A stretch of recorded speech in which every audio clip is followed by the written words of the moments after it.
Hey fifth grade, today we're going to be talking about angles and how to measure them. Go ahead and grab your workbook and have that ready for us. All right, so the first thing we're going to talk about, of course, is the most important thing, and what is an angle. So an angle is the space between two intersecting lines. And when we think about an intersecting line, think about, okay, well, a line that goes this way, maybe a line that goes that way. So that would be considered an intersecting line. So what's the angle? The angle is the space between those two lines. So that would be an angle, that would be an angle, that would be an angle, and that would be an angle. And then of course there are other angles there as well. So in fact, from here to here is an angle, and here to there is an angle.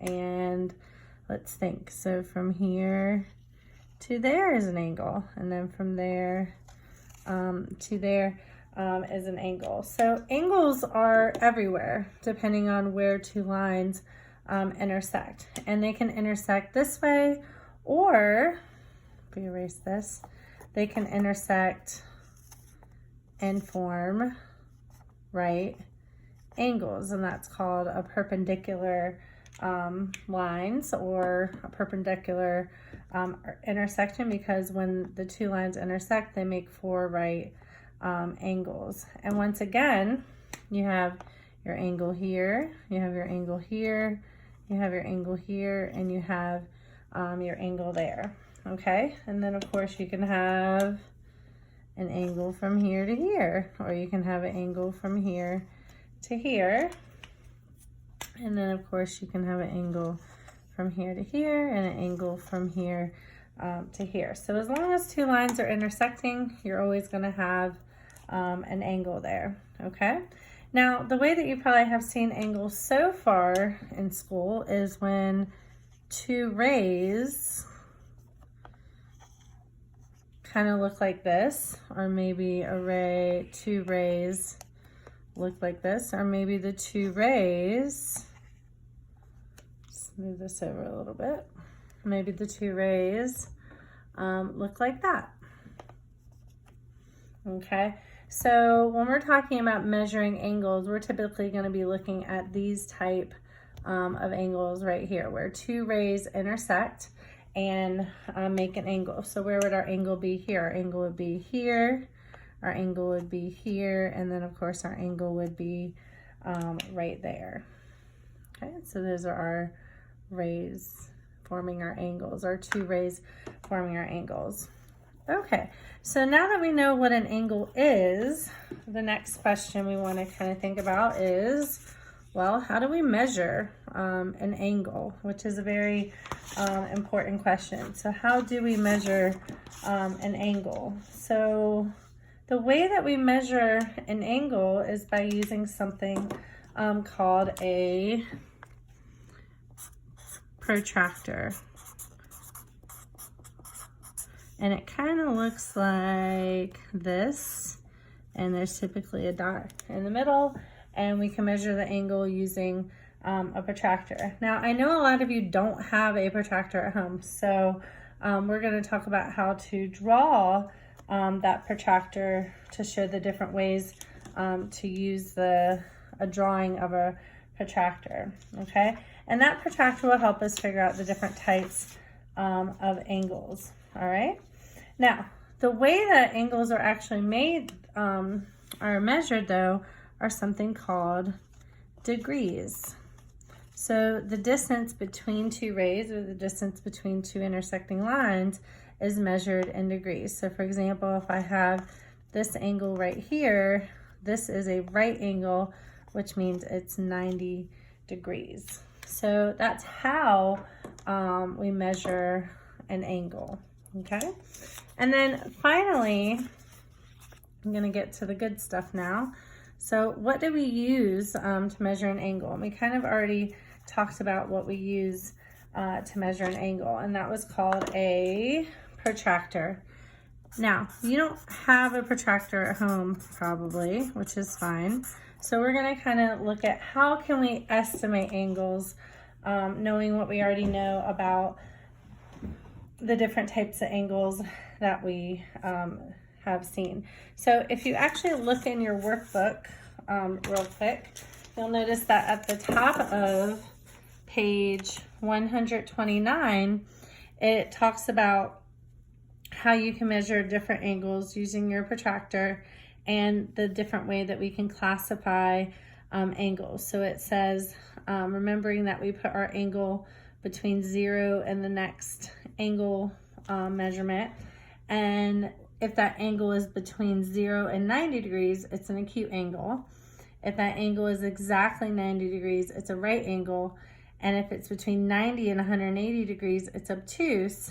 And if it's exactly 180 degrees, it's a straight angle. So that's going to be a good guide for you as you kind of work through the items in your workbook. So make sure you read that. Okay, so how do we measure and what do we use the protractor for to measure our angles? So a protractor looks kind of like a half circle, and technically it is a half circle because what it's doing, it's measuring half of a circle. So it's from this point to this point on a protractor measures 180 degrees. Well, I'm sure all of you know that a full circle would be 360 degrees. 180 is half of 360. So that's why when you see a straight line, this is called a straight angle. And it's a straight angle because it measures exactly 180 degrees. Okay, so what if you have an angle that isn't a straight line? That kind of looks like this.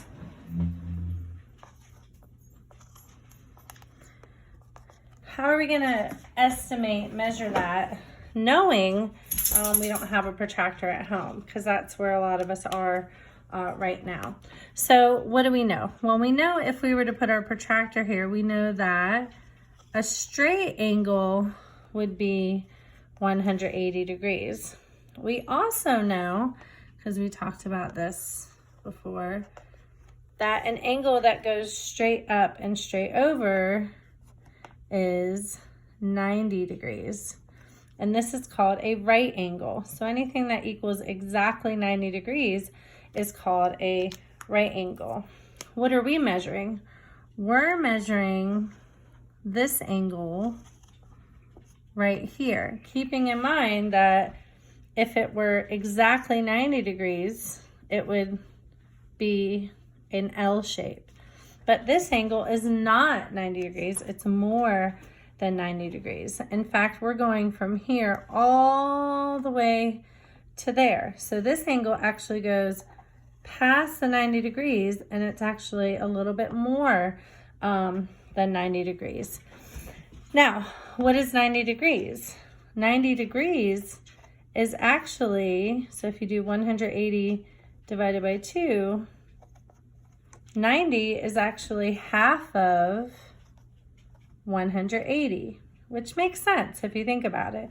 So 90 degrees is half of 180 degrees. So that means that this angle that we just looked at is more than 90 degrees. All right. So how far more is it than 90 degrees? Well, we don't know exactly because we don't have a protractor at home to use, but we can estimate. So if I look at this, I know that if I go all the way from here to here, that's a full 180 degrees. So I'll use a different color to kind of show that. So if I go from here all the way to the other side of my ray, that's 180 degrees. Okay, so this one is not 180 degrees because it stops right here. It's only going from here to about here. Well, I know that between here and here is 90 degrees. So that means that I have 90 degrees to estimate between this space and this space, because 90 is here. So then let's kind of count by 10. So maybe 100, 110, 120, So it's probably a good estimate would probably be around 120 degrees. And if I go back to my notebook, I know that an angle that measures 120 degrees is going to be an obtuse angle. Okay, so just because you don't have a protractor doesn't mean that you can't try to estimate or try to draw angles with the right measurements. Okay, so let's try to do another one. All right, let's try to do this angle. Okay, all right, so just by looking at this, hopefully you're probably thinking in your head, is this greater than 90 degrees or less than 90 degrees? And we can kind of see that by kind of estimating ourselves. So what I'm going to do is I'm just going to draw my 180 degree line. So that's my straight angle. Can't really see that, sorry. I'm going to draw that 180 degree line because that's my straight angle. There we go, we can see that much better.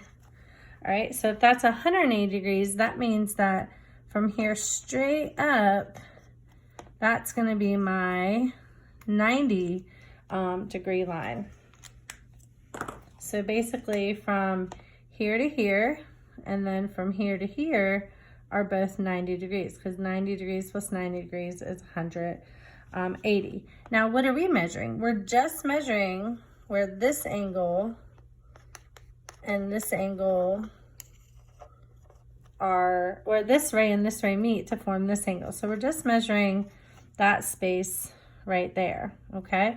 Now, if this ray had gone all the way here, that would be 90 degrees. But this ray, if you look at it, it's almost splitting that space between those two rays in half, okay? So that means that this angle is probably gonna be around half of 90 degrees. So this is probably between 40 degrees and 50 degrees, that angle right there. We don't have a protractor, so we can't measure it exactly. However, this is a really good estimate because we know our angle is less than 90, but it's not really close to 0 degrees either. Okay, so let's take another one. Okay. Let's say we have this angle right here. Okay, so looking at this angle, all right, I know that 180 degrees is my straight angle. So 90 degrees would be here. Oh, that's not very straight, sorry. So 90 degrees would be here. All right, so basically we're only measuring the space from here to here. Now remember, from here to here is 90 degrees, but we're only measuring the space from here to here. So a good measurement for this angle is probably around 20 degrees to 30 degrees. So any angle that measures less than 90 degrees is going to be an acute angle. So like I said before, just because you don't have a protractor doesn't mean you can't do really good estimating for the different angles that you're measuring. All right, guys, have a great day. And if you have any questions, feel free to give me a comment on Google Classroom.